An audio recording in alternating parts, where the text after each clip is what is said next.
بسم اللہ الرحمن الرحیم نحمدہ ونصلی ونسلم علی رسولہ الکریم۔ اعلیٰ حضرت امام اہل سنت الشاہ امام محمد رضا خان فاضل بریلوی نبر اللہ مرکزہ کی شخصیت کسی تعارف کی محتاج نہیں ہے۔ آپ اس پاک و ہند بر صغیر کی سرزمین پر ایک ایسی نابغہ روزگار شخصیت کی حیثیت سے دنیا میں تشریف لائے ہیں کہ اللہ نے آپ کو زبردست جودت طبع کے ساتھ ساتھ اعلیٰ قسم کی صلاحیتیں اور بھرپور علمی استعداد عطا فرما کے دنیا میں بھیجا۔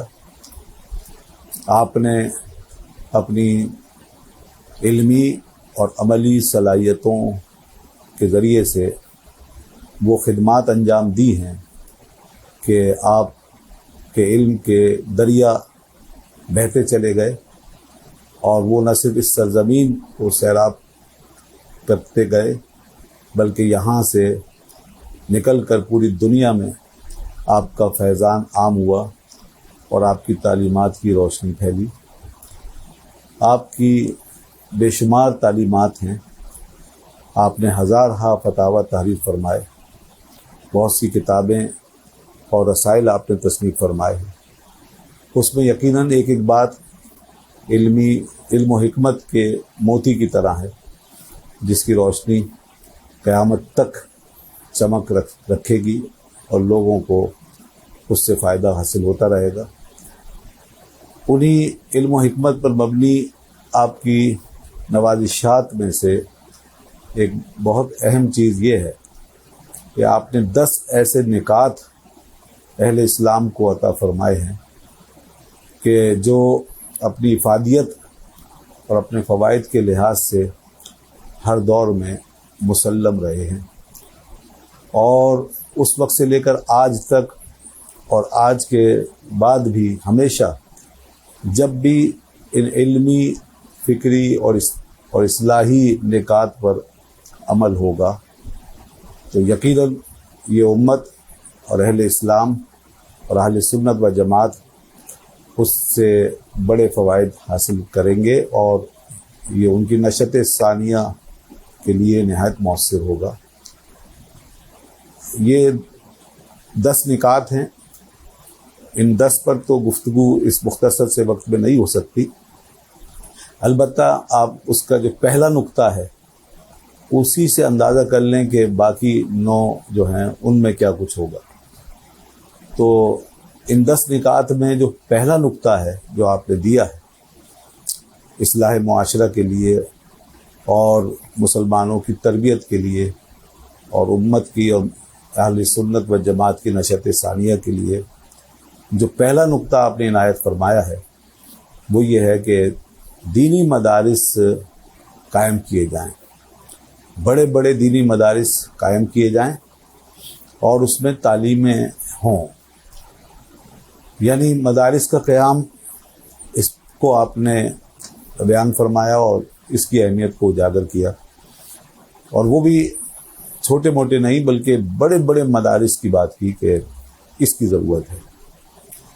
ایک بڑا مدرسہ یقیناً ایک بہت بڑی سیرابی اپنے اندر رکھتا ہے، اور جتنا بڑا ادارہ ہوگا دین کا اتنے ہی لوگ طلبہ دور و نزدیک سے آ کر وہاں سے علم کا فیض حاصل کر سکیں گے اور زیادہ سے زیادہ اپنی پیاس بجھا سکیں گے، اور جب وہ وہاں سے فارغ ہوں گے بڑی تعداد میں تو پھر وہ جہاں بھی جائیں گے تو وہاں جا کر وہ دین کی بہترین خدمت انجام دیں گے۔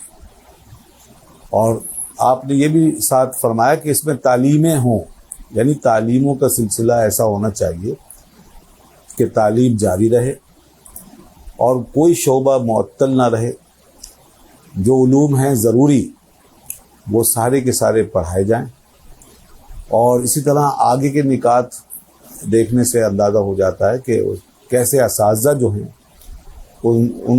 اس تعلیم کو جاری رکھنے کے لیے مقرر ہونے چاہیے.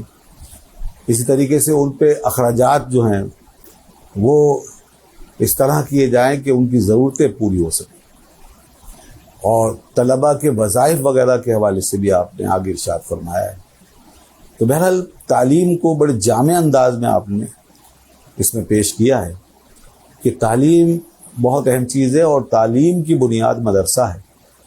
تو مدرسہ جو ہے وہ بڑا ہو، اس پہ لوگ خرچ کریں، اغنیا اس کی طرف توجہ کریں، اور ہزارہ بچے بھی اگر اس میں پڑھے ہیں اور تعلیم حاصل کریں تو یہ بہت اچھا ہے. اور علماء کی ضرورت جو ہے وہ ہر دور میں رہی ہے اور رہے گی. دین اپنی تعلیم کے ساتھ ہی زندہ رہ سکتا ہے، اور ہمارا جو صحیح مسلک اور مذہب اور صحیح نظریہ ہے اس کو بھی تعلیم ہی کی ضرورت ہے. اور تعلیم علماء کے ذریعے سے ہی قائم ہو سکتی ہے. اس لیے علماء کا پیدا ہونا ضروری ہے، اور علماء پیدا ہوں گے، علماء تیار ہوں گے مدرسوں سے. یہی وجہ ہے کہ 1400 سال میں تقریباً اب تک جو اتنی صدیاں گزری ہیں، آج تک کبھی اس امت میں ایسا گیپ نہیں آیا، ایسا خلا نہیں آیا کہ کسی دور میں مدرسے نہ رہے ہوں. حکومتیں بنتی اور بگڑتی رہی ہیں، اور بڑی بڑی سلطنتیں دنیا سے مٹ گئیں.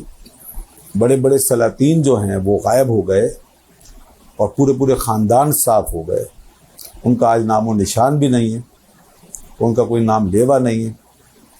لیکن مدارس کا سلسلہ ہر دور میں قائم رہا، اور علماء حق نے، اہل دین نے ہمیشہ اس کی ضرورت اور اس کی اہمیت کو محسوس کیا اور تعلیم کے سلسلے کو جاری رکھا. یہی وجہ ہے کہ دین جو ہے وہ اپنے پہلے دن سے لے کر آج تک مسلسل اس سرزمین پر قائم ہے. تو اس کی وجہ یہ ہے کہ اس دین کے مراکز قائم ہیں اور تعلیم قائم ہے، اور علماء، دین کی جو خدمت کرنے والے علماء ہیں وہ قائم ہیں. رسول اللہ صلی اللہ علیہ وسلم نے یہی بات ارشاد فرمائی کہ العلماء ورثۃ الانبیاء، یہ علماء ہی انبیاء کے وارث ہیں. اور انبیاء اپنی میراث میں نہ درہم چھوڑتے ہیں نہ دینار.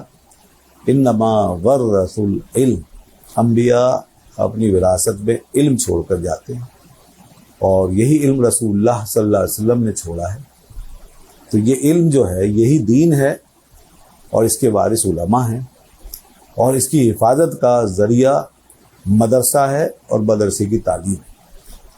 تو ہمیں یہ بات معلوم ہونی چاہیے کہ مدرسے کا متبادل کوئی چیز نہیں ہو سکتی. اگر دنیا سے سارے سلسلے ختم ہو جائیں اور سارے مراکز اور وہ کسی بھی نام سے وہ قائم ہوں، تو اصلاح کا کوئی بھی پروگرام ہو یا تربیت کا کوئی بھی انداز، خانقاہیں ہیں، پیر خانے ہیں، اور لنگر و نیاز کے سلسلے ہیں، اور بہت سے روحانی سلسلے پائے جاتے ہیں، اگر یہ سب بھی نہ رہیں، صرف دینی مدارس اپنا فرض پورا کرتے رہیں، تو دینی مدرسے خود بخود ان سلسلوں کو دوبارہ زندہ کر سکتے ہیں. اور علماء جو ہیں صحیح تعلیم کی روشنی میں پھر سے تمام ایسی چیزوں کو اثر نو دنیا کو عطا کر سکتے ہیں. لیکن اگر یہ ساری چیزیں قائم ہوں، سارے سلسلے قائم ہوں، خانقاہیں قائم ہوں، پیری مریدی بھی ہوتی رہے، اور تمام روحانی سلاسل بھی باقی رہیں، لیکن صرف مدرسے ختم ہو جائیں، تو یاد رکھیے گا کہ ساری روحانیتیں خود بخود زمین بوس ہو جائیں گی، اور خانقاہیں مٹ جائیں گی، اور کوئی سلسلہ دینی، روحانی، اخلاقی سطح پر قائم نہیں رہے گا. اور جو کچھ بھی قائم رہے گا تو اس کے گمراہ ہونے کا ہر وقت خطرہ موجود رہے گا، اور اس کی ہدایت پر ہمیشہ سوالیہ نشان لگا رہے گا. اس لیے دینی مدارس کا کوئی متبادل نہیں ہے. ہمیں امام احمد رضا خان فاضل بریلوی رحمۃ اللہ علیہ کے اس نقطے کو سمجھنا چاہیے اور اس پر عمل کرنے کی کوشش کرنی چاہیے. ہر صورت میں مدارس کا قیام عمل میں لائے، اور اس کے لیے جتنی بھی جد و جہد ہو سکتی ہے اور مالی تعاون ہو سکتا ہے تو اس کے لیے وہ لوگ آگے بڑھیں اور اس کو قائم کریں. اللہ تعالیٰ ہمارے مدارس کو باقی رکھے اور ان کی حفاظت فرمائے۔ وآخر دعوانا الحمدللہ رب العالمین۔